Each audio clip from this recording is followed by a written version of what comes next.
Сағатбек? Бисмилла. Не істеп отырсың? Жай жаттап отырмын. Нені жаттап отырсың? Осы арт жақтан келіп ұрланып қарайтындарыңды қашан қоясыңдар осы? Ауырып қалған жоқсың ба? Күләнді ауырсам айтам ба, тілім бар ғой. Тілін көрсетші екен. Күләнді қойшы бала ұқсатпай. Чайыңды қойшы жүгір. Қызығы осылар.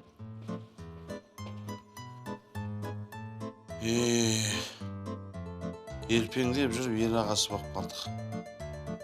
Ертең ақсақал боламыз. Жаттайын.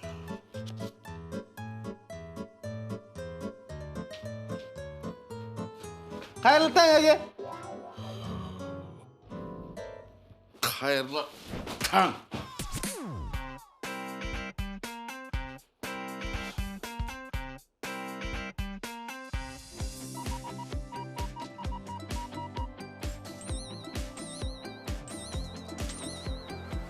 Туған жер тербеп, ауылда өстік, қанатты сермеп, қалаға көштік. Гүл-гүл жайнаған, қала тамаша, мұнда қайнаған, өмір жаңаша. Ауадай аңсаған, қалаға кеттік біз, талайлар тамсанған, арманға жеттік біз. Бізді енді іздеген, қаладан сорамыз, өйткені біз деген қалада тұрамыз. Ауадай аңсаған, қалаға кеттік біз, талайлар тамсанған, арманға жеттік біз. Бізді енді іздеген, қаладан сорамыз, өйткені біз деген қалада тұрамыз.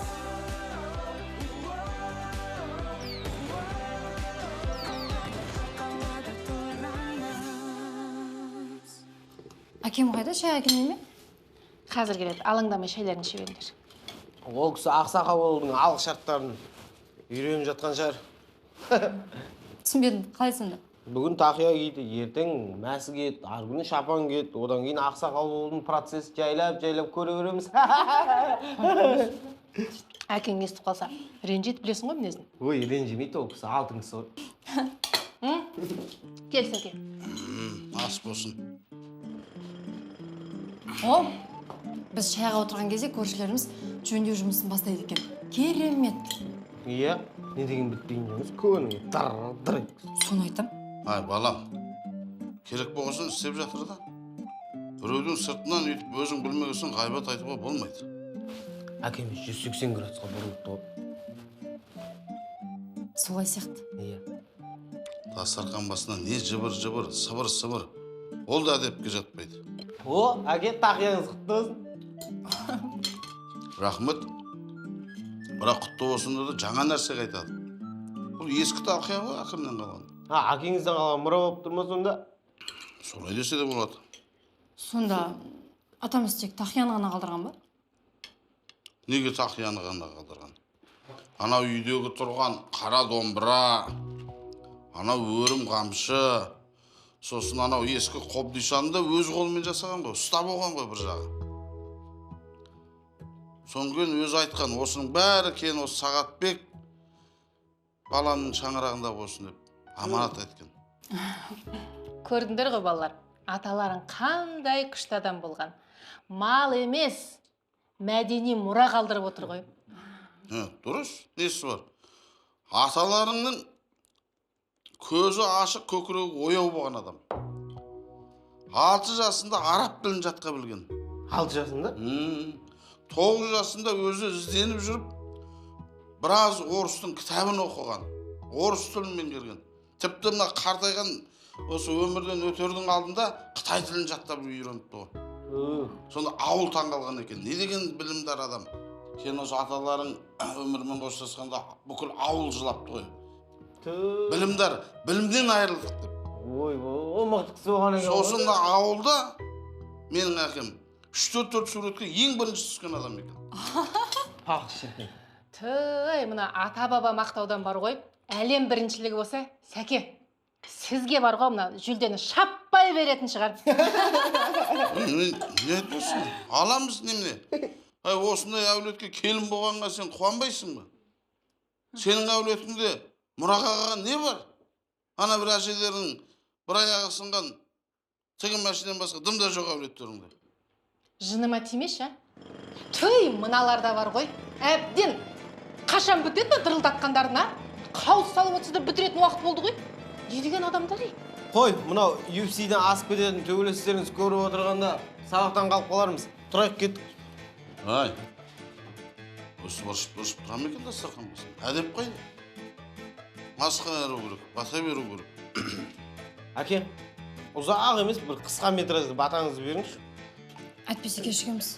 Дәулеттеріңді тастыртсын, сәулеттеріңді астыртсын. Ақсақалың келгенде ақ дастархан жайылып, адал аспен бастырсын. Үлкен кіші жамаға татулықпен бірігіп, ашық болып аспаным.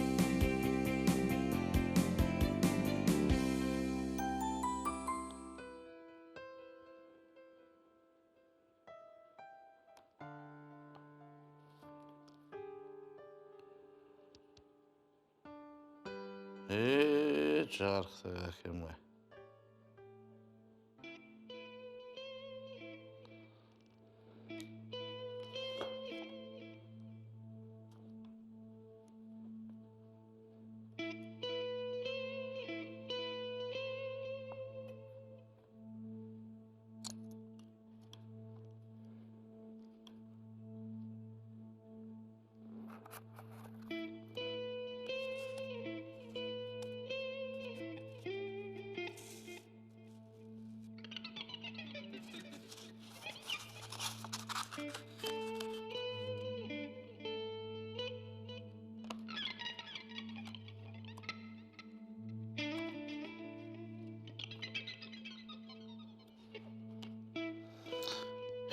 Жұмыс істеп жүріп, қаптап та қоймаппын ғой.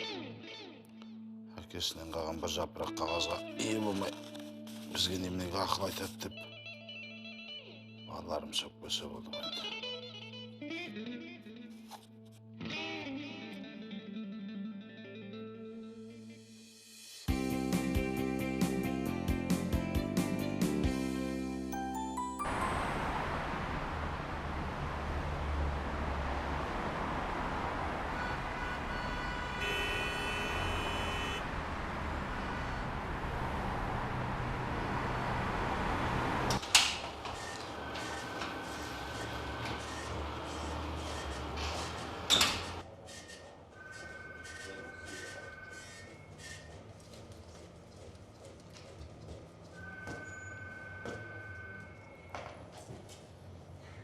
Қош келдіңіз аға. Амансыңдар ма? Қаңызға жайғасыңыз. Рахмет. Қандай шаруамен жүрсіз? Шаруа болғанда, мына қағазымды бір әдемілеп қаптап берсең. Болды аға. Жыртылып бөлінуге айланды. Болды аға. Қандай жасау керек сонда бұл? Бұны анау оқуға ыңғайлығып шынымен қаптайсыңдар ғой? Ламинациялауға айтып тұрғансыз. Болды аға, қазір жасап беремін. Иә, солай деуші ме еді, иә.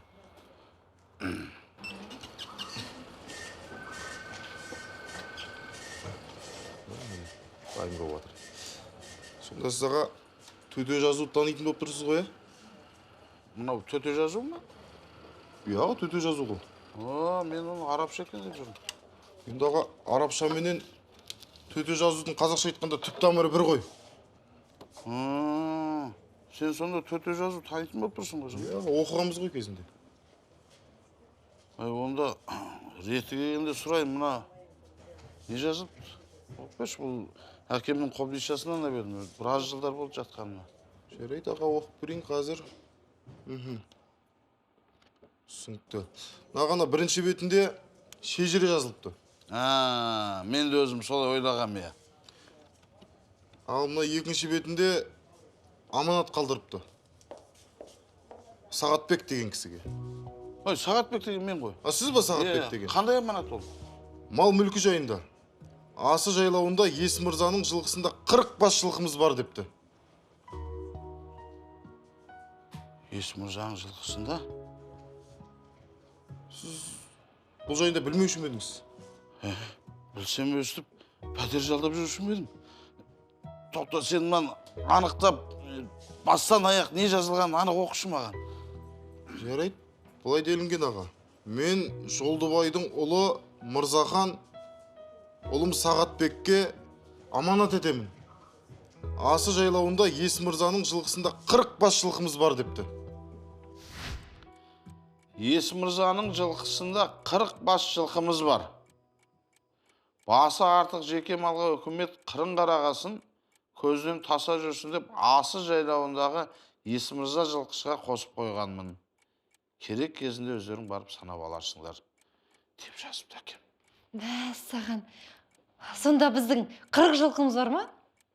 Сонда 40 жылқы қазір бір 400 жылқы болады деген ғой, әке. Көрдің бе күләнді? Берем десе көктен ақ береді деген осындай. Жаратқан ем қарасам десе аяғасы екен ғой, айналайын атамай. Әке, оны жазып әуреғанша өзіңіз шағып неге айтпаған? Сонша адамды қинап жылдар бойы. Енді ол жылдары мен сыртта оқуда жүрдім. Әкем марқұм сол кезде төсек тартып жатып қалды ғой. Сол кезде кетер алдында маған аманат қылып жазып кетті. Жарайды енді қойшы әке. Болды. Бірақ бар ғой, одан бері қанша жыл өтіп кетті. Ана кісі қайтармайды біздің балғынын біліп отырмын. Не айтып отырсың, неге қайтармайды? Сұрасам өзімнің жылқымды сұрап отырмын мен. Әрбірден кейін ол жылқышы шал кеткен мен бала шағасы бар ғой. Мінекей, атаңның қолы саусағың ізі тұр ғой, мөр бұл. Ой, әке, қорықпаңыз, мөр деген кәдімгі құжат қой. Ертең егерде мынау жылқыны алып жатсақ, Жанатбек ағалардың да үлесі болады ғой. Ой, енді Мырзахановтар ғой оларда. Сен немен үлкендердің әңгімесіне араласып отырсың? Бар ана киіміңді ауыстыршы, ана шалбардың тізесін шығарып біттің. Бар сен қызда. Бар ана шай қой. Мен неге отырсыңдар бұл жерде? Сәке, енді мына хатта Жанатбектің аты аталмаса үлесін дауламайтын шығар? Қалай ойлайсың? Мынау жалпында хат туралы оған айтамыз ба, әлде? Енді берді Жанатбекті бәріндей деп сенге жазылмаған ғой енді. Сонда да бауырда керек қой маған.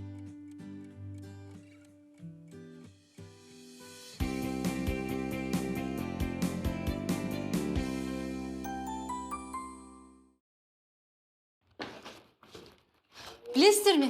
40 жылқы қазіргі бағамен 18 миллион теңге болады екен. Қойшы, 18 миллион? Мәссаған, бір-ақ күнде миллионер болып шыққансың ғой. Қазақстанның әрбір азаматтан 1 теңгеден берсең, бұлай жетеді екен ғой. Бізден де байлар бар ғой. Қазақстана берем десе. Алдымен өзіңе қыл дейді. Артылса досыңа қыл дейді. Дұрыс. Ең алдымен қаланың ең мықты ықшам ауданынан шертіп тұрып пәтер сатып ал керек. Я, одан кейін анда қап-қара дәу жибалak айдап жүрейші. Пәтерлерің дұрыс, ана жіптен қоя тұрайық қазір. Менің ойым айтады. Осы 40 жылқыны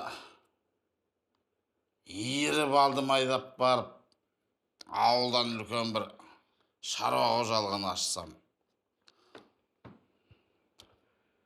Бір қожалықтың жанынан үлкен қымызхана, анау адамдар денсаулығына жететін сау малыны сауғыздырып, ауылда жұмысшы жүрген келіншектер жұмысқа алып. Ойы жақсы. Анау шабындыққа жер алсам. Ой, дұрыс. Қой, шәке қалада тұра берейші. Иә, соны айтам.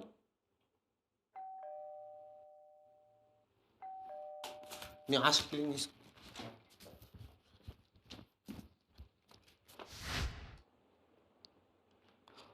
О, Мырзахановтар, қалайсыздар?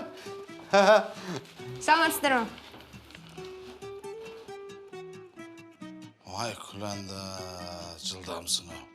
Мен өзімде дұрыс түсіндіріп жеткізетін едім ғой.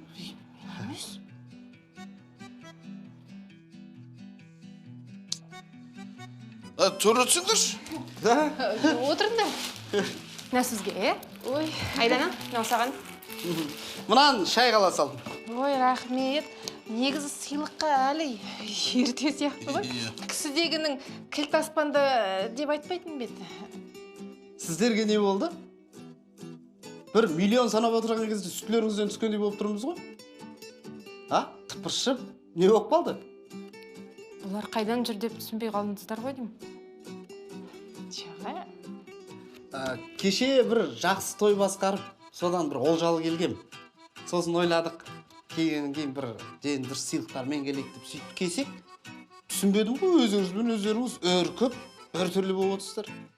Айтпесе, бұрынғыдай сыйлықсыз құр қол келе береміз, жаным? Той жүргіздім де.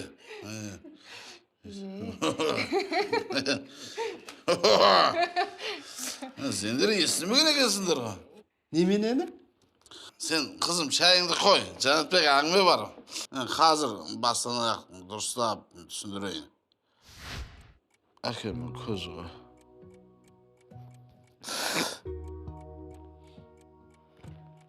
Қырық жылқы дейді. Әкем жігіт екен ғой. Жанатбек, бұл енді анау бала шағаны әйелдерді араластырып шешілетін мәселе емес. Ер азаматтар өзіміз ақылдасуымыз керек. Өзіңіз не дейсіз енді? Енді бұл хатта менің атымды ғана жазыпты. Мал менікі деп, ол дүние қуып кететін адам мен емеспін саған.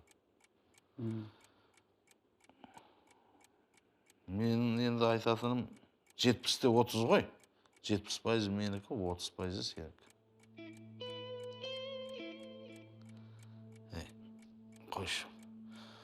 Бауырымнан артық болып ба. 60-та 40 болсын. 60% менікі, 40% сенікі болсын. Немен үндемей тұрсың? Айтсаңшы бірдеме деп. Адамды алаңдатпай. Мен барып қазір келініңізбен ақылдасып келейін. Ол не дейді екен? Қазір тез келіп. Өзіміз шешейік деп отырмын. Отағасы деп отырмын мен бұны. Келінмен ақылдасайық дейді ғой. Не болды? Айттың ба? Енді сол өзің үйреткендей айттым. Қазірше сол 60-та 40 болып тұрмыз ғой. Келінмен ақылдасайық дейді.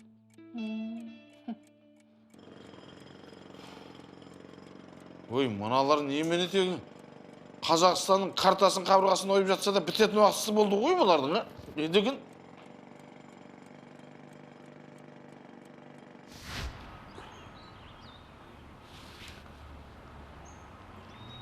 Жаң бір жауатындай болып тұрмыз. Сағатбек аға, сіз мен дұрыс түсіңіз. Біздің Дина негізі заңгер ғой, заңның оқуын бітірген. Сол айтып жатыр да, мысалы заң бойынша анау мұраға қалған дүниені бала шағасына теңдей бөліп беру керек деп сөйтіп жазылған дейді заңда.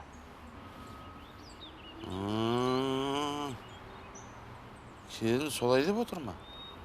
Иә. Бірақ енді міндетті түрде теңдей бөліну керек деп айтып отырған жоқ ол. Ол тек қана заңда қалай жазылды, соны айтып отыр. Үйіңде отағасы кім өзі? Мен өзіммін ғой отағасы. Мен жай кімнің, Динаның заңгер екендігін айтып отырмын аға. Айтпесе кез келген шаруаны мен өзім шешем ғой үйде. Шешесің. Онда былай, адамгершілікпен де, жаңа келіннің заңымен де теңестірейік онда. Ертең ауылға барып қайтамыз. Малдар түгендеп қайту керек. Болды. Тіпті бүгін шығып кетсек те бар ғой, мен дайынмын.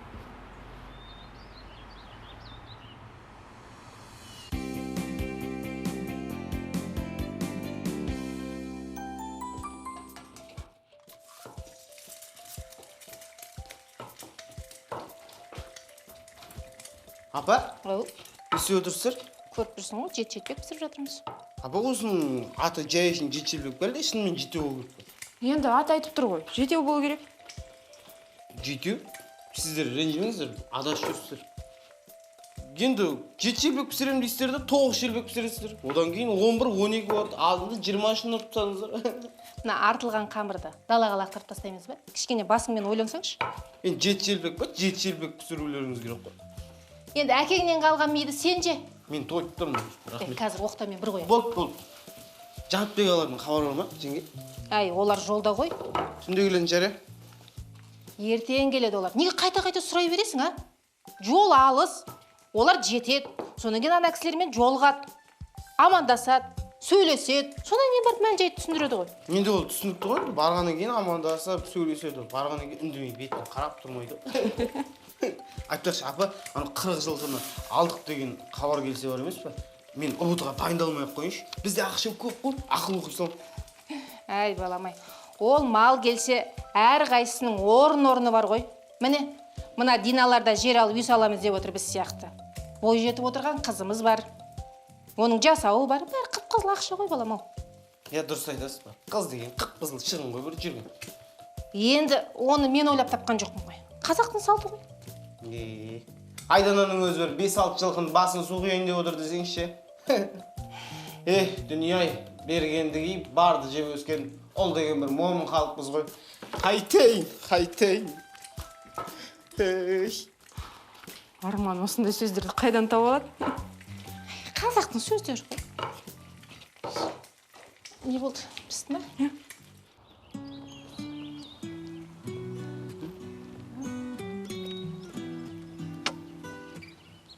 Жан, шіркін той өтсе, тезірек мынау тәтті балмұздақ сияқты балайымыз басталса екен, ә? Дамир, балайында қай жаққа барамыз? Ыстық көлге, болмаса ала көлге. Қай жаққа барың келеді? Ой, көлді көріп жүрміз ғой. Одан да бір мұхитқа ма, теңізге ме барайықшы? Мысалы, Түркия немесе Таиланд. Жарайды. Бірақ та алдында өзің алыс жаққа бармай қойық деп айтқан сен ғой? Дамир, тойға дайындықтарың қалай? Барынша дайындалып жатыр.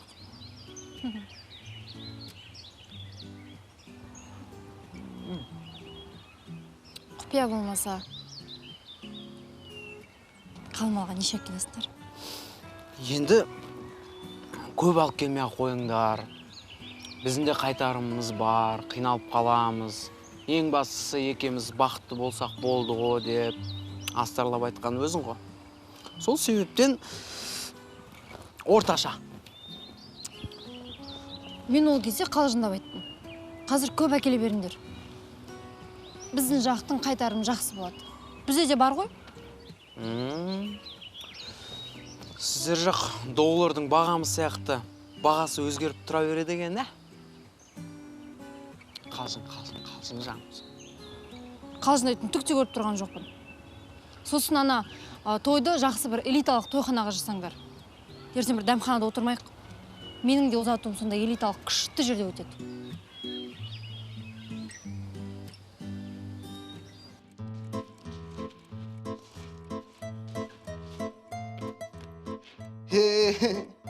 Банк бермегенде атам беріп жатыр.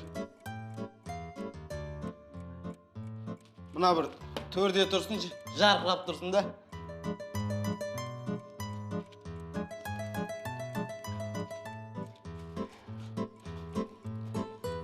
Жанатбектер кешікті ғой. Бағаның қалаға кірдік деп еді.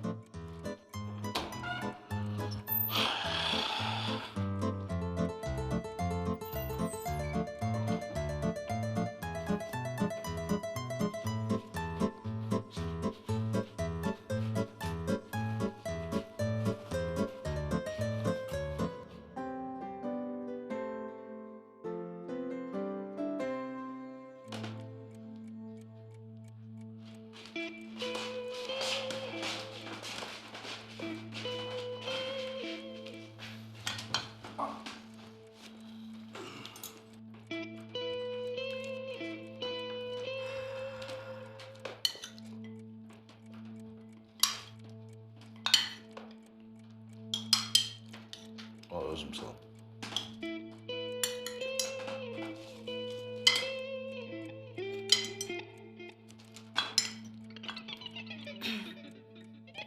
Сәке, ауылымақ қалай екен? Аман есен ба? Аман есен. Кімдерді көрдіңдер? Кімдер бар? Бәрін көрдік.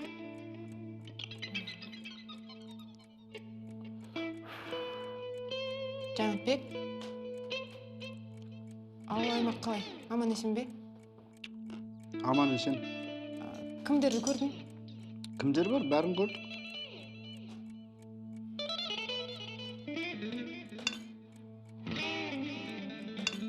Әке, анау жылқының жайы не болды? Біліп қайттыңыз ба?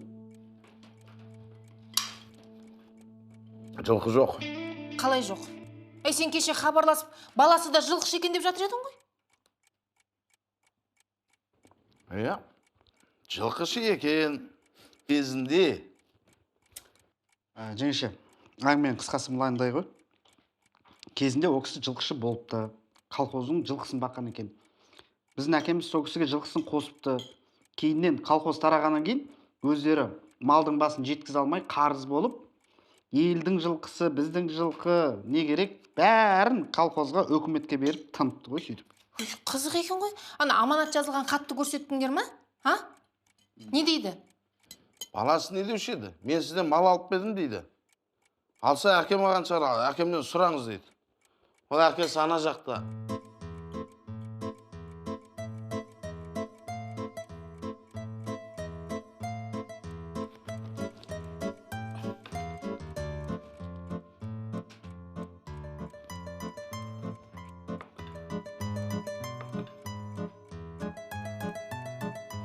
Енді ақыры барған екенсіз, сол атамен жолығып, тірліктің бәрін бір жақсы қылып келмедіңіз бе? Сөздің төркінін түсінбесең, тыныш отырсайшы.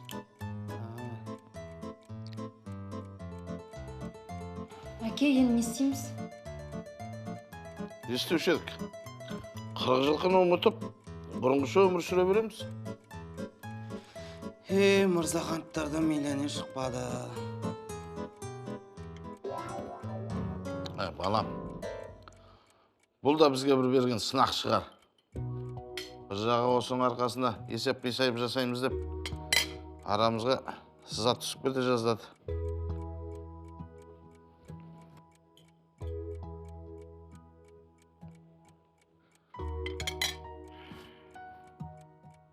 Домбырамда бір.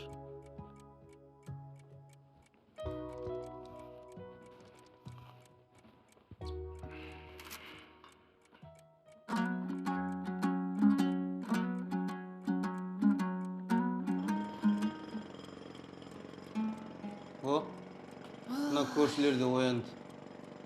Әкем айтпақшы, сабырлы болайық. Мына көрші де бізге берілген сынақ шығар. Сынақтан сүрінбей өтек ағайын. Кетші.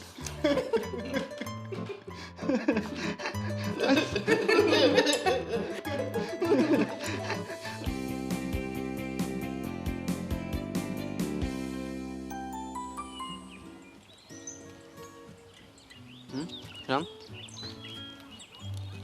Рахмет. Шіркін, тойымыз өтсе, мынандай тәтті балмұздақ сияқты балайымыз тезірек басталса екен, ә? Дамир, негізі балай деген бар ғой. Ана батыстан келген дәстүр екен ғой. Оған неліктеп қайтеміз? Түркия, Тайландшы.